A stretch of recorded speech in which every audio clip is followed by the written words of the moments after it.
और क्या हाल चाल? सब बढ़िया चल रहा है। पढ़ाई जबरदस्त तरीके से। एग्जाम की तैयारी पूरी एनर्जी से। चलो इसी एनर्जी में थोड़ा सा चार चांद लगाते हुए देख लेते हैं कि एनसीईआरटी ने क्या छेड़छाड़ यहाँ पे किया है हमारी जिंदगी में। क्या तबाही मचाई है जिसका शोर चारों तरफ से सुनाई दे रहा है। देखो ध्यान से, सिलेबस को थोड़ा रेशनलाइज किया गया है, बहुत काट छाट करने का शौक चढ़ा है।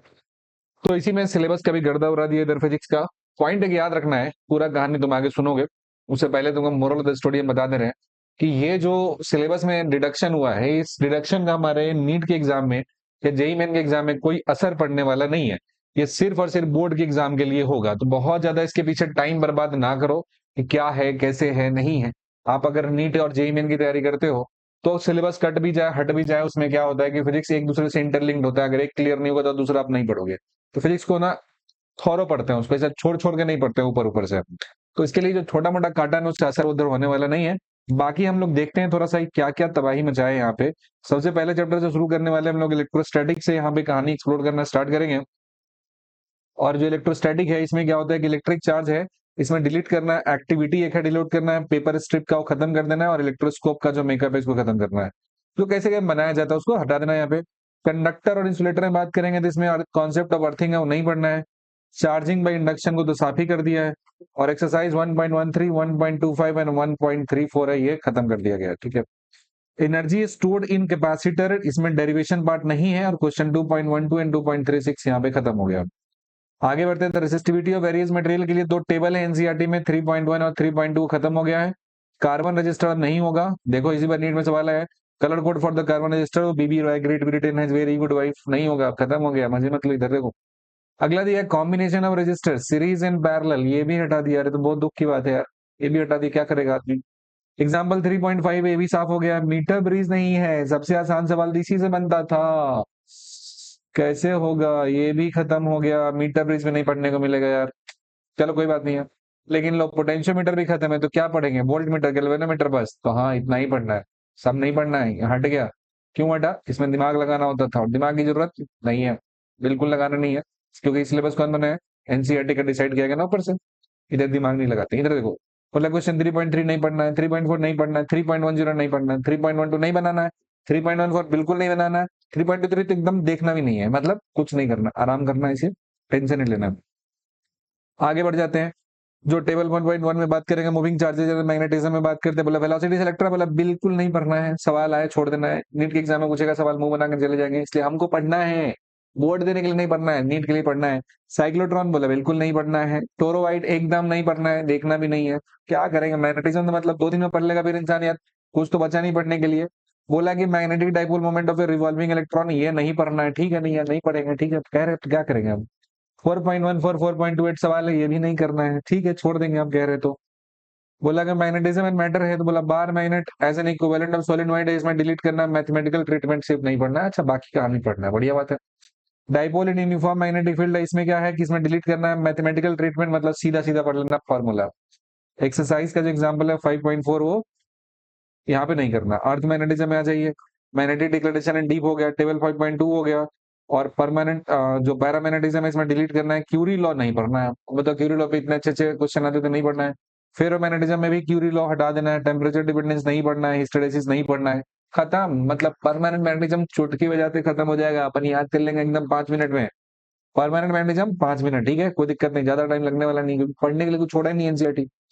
Permanent magnet and electromagnets exercise में 5.1 5.2 5.9 5.11 5.13 एंड 5.225 नहीं करना है, बिल्कुल नहीं करना है। आज ईएमआई में आज इलेक्ट्रोमैग्नेटिक इंडक्शन सबसे भौकाल चैप्टर है, उसका क्या बर्बादी किया है।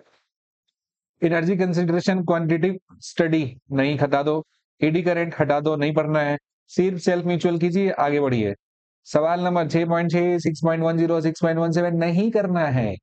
मतलब ये भी बहुत आसान है, एकदम हल्के में निपट जाएगा 2-3 दिन में। मतलब छोड़ा क्या है, समझ नहीं आ रहा। ऑल्टरनेटिंग करंट आ जाओ, इधर में थोड़ा मैग्नेट की बात करते हैं। Magnetisation and demagnetisation of inductor है, हटा दो। Charging and discharging of capacitor, क्या बात कर रहे हो, चार्जिंग डिस्चार्जिंग नहीं होगा कैपेसिटर का, ये नहीं पढ़ना है इधर में, खत्म हो गया। जो ऑसिलेशन वगैरह पढ़ते हैं तो सब नहीं होगा इधर में। इसके बाद अगला है एनालिसिस में बात करेंगे। एसी में analytical solution of series LCR circuit नहीं पढ़ना है, सीधे फॉर्मूला पढ़ लेना है, एसी का बराबर बी आई बराबर बी बाई जेड, खत्म हो जाए, घर जाओ। इसके बाद पढ़ना है रेजोनेंस में delete only the sharpness of the resonance. पूरा रेजोनेंस पढ़ते ही शार्पनेस के लिए भाई साहब उसी को डिलीट कर दिए हैं। ठीक है, नहीं पढ़ेंगे ग्राफ, सिर्फ पढ़ लेंगे कि सीधा पोटेंशियल अप्लाई किया, रेजिस्टेंस के क्रॉस हो जाएगा, इंडक्टर कैपेसिटर एक दूसरे को खत्म कर देगा, खत्म हो गया। इतना ही पढ़ने के लिए बोल रहा है।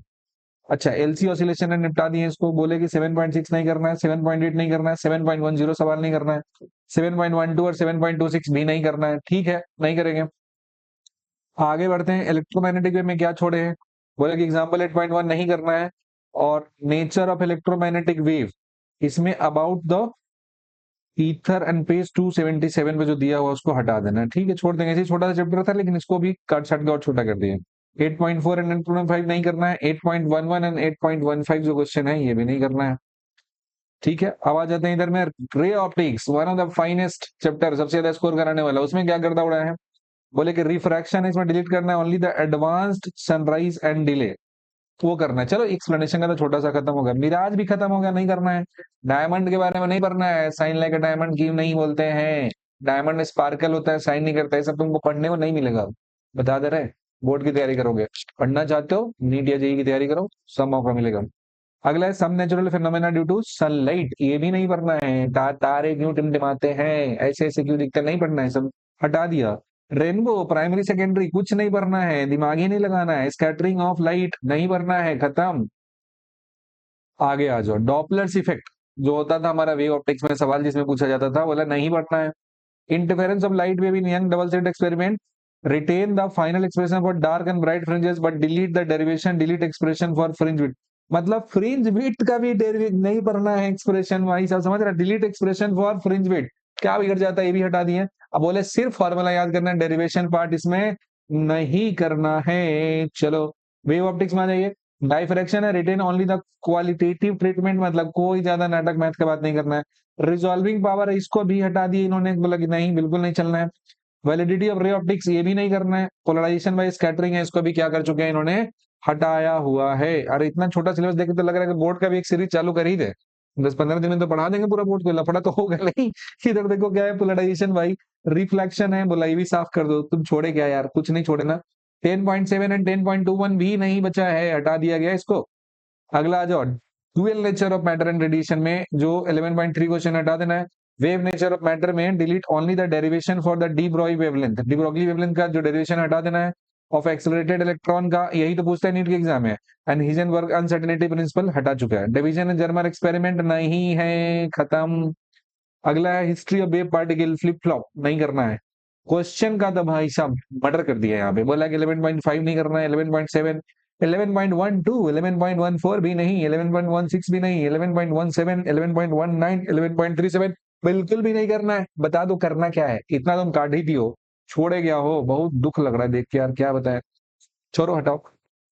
एटम में आ जाओ, स्पेक्ट्रल सीरीज नहीं पढ़ना है। Bohr's model of hydrogen atom, written only the expression for the radius of nth orbit but delete its derivation, मतलब अच्छा सिर्फ एक्सप्रेशन याद करना है, डेरिवेशन के पार्ट है ये नहीं, तुमको पता ही नहीं चलेगा, सीधा लिख दिया जाएगा आर एन बराबर r naught into n square, बोलेगा रट लो, खत्म। कोई डेरिवेशन नहीं चलेगा, इधर बता दे रहे पहले। मतलब ये भी एटम भी चुटकी बजाते पढ़ सकते हैं बोर्ड के लिए। Line spectra for hydrogen atom, written only the qualitative treatment, कोई ज्यादा मैथ के पीछे भागना नहीं है। अब एग्जाम्पल 12.6 नहीं करना है, 12.3 नहीं करना है एक्सरसाइज का, और 12.11, 12.17 भी नहीं करना है।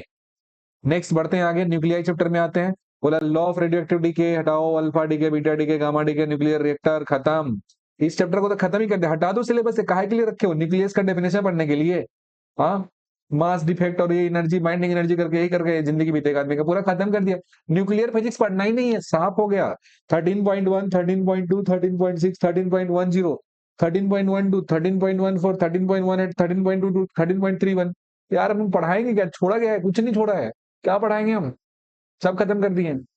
खैर छोड़ो, तुम्हारे मजे यार, इतना कम कर दिया सिलेबस, मेरे जमाने में हुआ करता था सिलेबस। सेमी कंडक्टर की हाल देखो ना, इतना मजेदार चैप्टर था, बोला कि स्पेशल पर्पस पर पीएन जंक्शन डायोड नहीं करो, digital electronics and logic gate हटा दो, 14.7 एंड 14.15 है, खत्म हो गया, ये भी नहीं करना है। तो ये पोर्शन है, मतलब तो क्या बताया जाए, एकदम पूरा गर्दा उड़ा के रख दिया एनसीईआरटी के इस पोर्शन का। तो इतना सिलेबस है, हिस्सा को क्या किया, काट के हटा दिया है।